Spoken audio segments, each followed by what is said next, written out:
So we have been playing with the input as well as the print function. We have even seen a variable. We didn't explain what a variable is. We will see that. But we have seen a program which has 4 lines of code.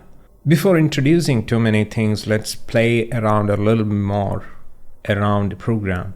Also, I recommend you also play around a little bit. So what I'm going to do here is I'm going to put something called breakpoint. For putting a breakpoint, what we can do is hover the mouse around this area. So it'll become this hand icon, as you can see. So if I move here, it becomes the arrow. If I move a little right, so it becomes the hand icon.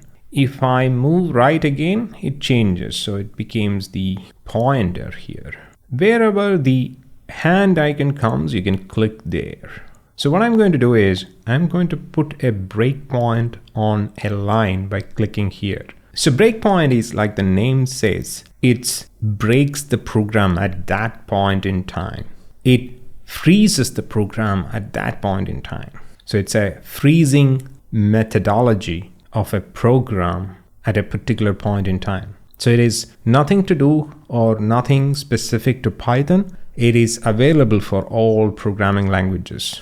And the process of breaking and inspecting a program is called debugging. We will see that in detail later. Right now we are just focused on breaking the program. So I have put this breakpoint right here.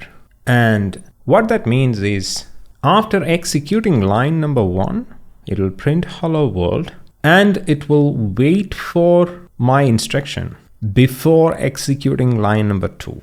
So that is very careful.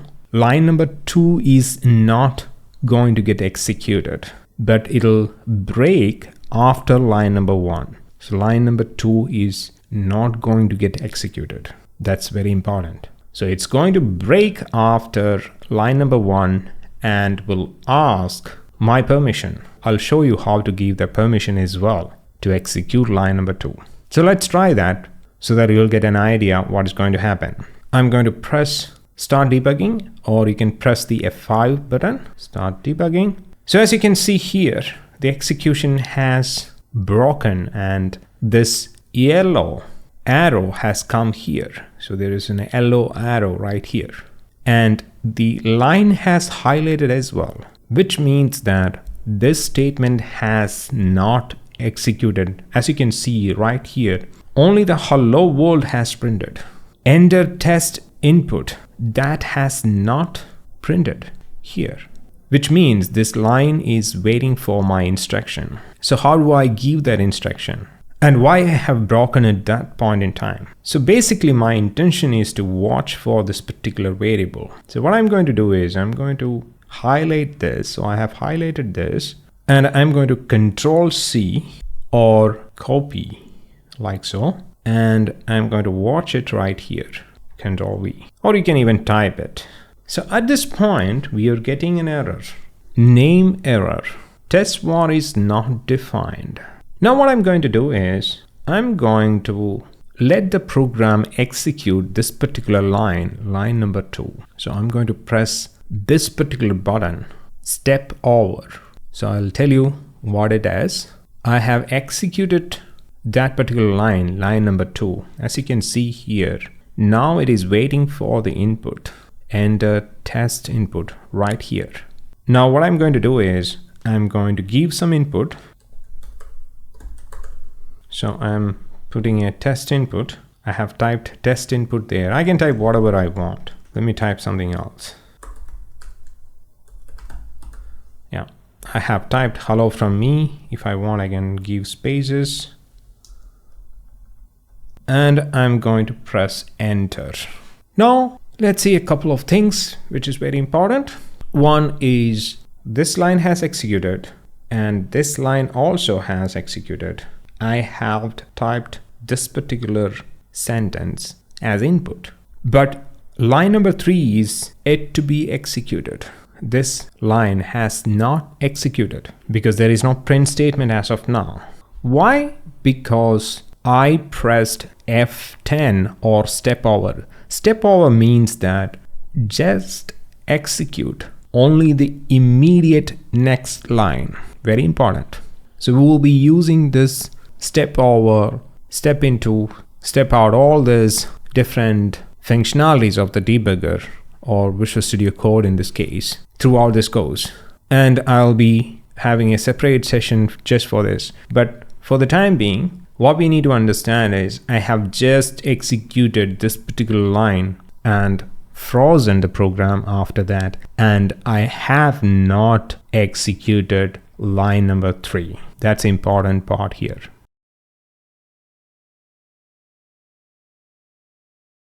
Now, as you might have guessed, to execute line number 3, I need to press this button again once. Before that, before I press that, I wanted to show you something. The value of test var here has changed. So the test var was giving a not defined error before, but right now it has got hello from me inside it. So like I mentioned before, this is like a bag or a container, whatever you want to call it. So what it contains the value returned by this function. So this function, so what we are doing here is line number 2 is all about taking the input from the user, which is me in this case. What input I have given? I have given the input hello from me. So it has taken the input from my keyboard and put it in this bag or variable. And that is what we are seeing here. Now that bag we can carry around anywhere we want. So I'm carrying around and printing it in line number 4. So that's what I'm doing here. I'm yet to execute line number 4, but that's what I'm going to do next. Test var, if you hover the mouse over the test var, you will see that value right here, or you can see in the watch. Now a little bit about the watch. So this watch comes when you debug. So there are other things here. I'm not going to explain any of it. Feel free to have a look, but right now we need to know only about the watch. Also, these buttons get popped up when we start the debugging. So watch is nothing but looking at what is inside the bag. It's like opening the ziplock of the bag and looking inside and what is inside it. So that's what watch is about. Watch inside the variable. That is a full form for watch. Now, being said that, I'm going to execute line number 3. When I execute a line number 3, it has printed that particular statement, which is printing in line number 3. Now, I'm yet to execute line number 4, and line number 4 is printing that variable, the value inside that variable. What is that variable value? It is hello from me. This is the value. I'm going to press F10 or step over, and it has printed like so. So one question could be, why it is not printing test var? Why the output of this particular line is this? Because this is a variable. This is a bag. So we are telling to print the content of the variable. Now let me make a small change here. So I'm going to make this as a string. So right now, this is not a variable, this is a string. So very important to understand these differences. In the previous slide, I mentioned there are certain characters which makes a lot of importance. Those characters has not much importance in the normal languages like English. But here, they are everything. Now let's see what is the output of this program. I'm removing this breakpoint because I don't want to step through. I'm going to start debugging. So I'm going to give an input here. So I type the sentence, this is not going to print, and I'm going to press enter, and it has not printed. So this time it has printed test var. Why? Because test var is not a variable anymore, because we have given these two things around it. Now it is taken as a string. Now if you remove it, so if you remove both of this, again it is a variable. The color has changed as well. For string, the color is red for Visual Studio Code, but in this case, it is blue. Now it will print just like we did before. Whatever we are typing here, it will print. As you can see, I typed some junk characters and it has printed here. So to summarize, we have seen two different types of entities here. One is a string and another is a variable.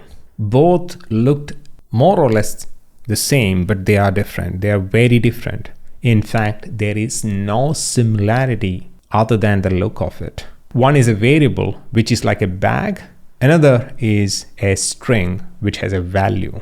You can have variable to contain different values, just like any bag contains stuff. Also, we have seen the debugging part of it. We have seen the breakpoint. So we will see a lot of it in the coming sessions. So if you have not understood anything so far, either you can rewatch the video and retry what I have done in the screen, or you can keep watching because you will be seeing this a lot in this training going forward.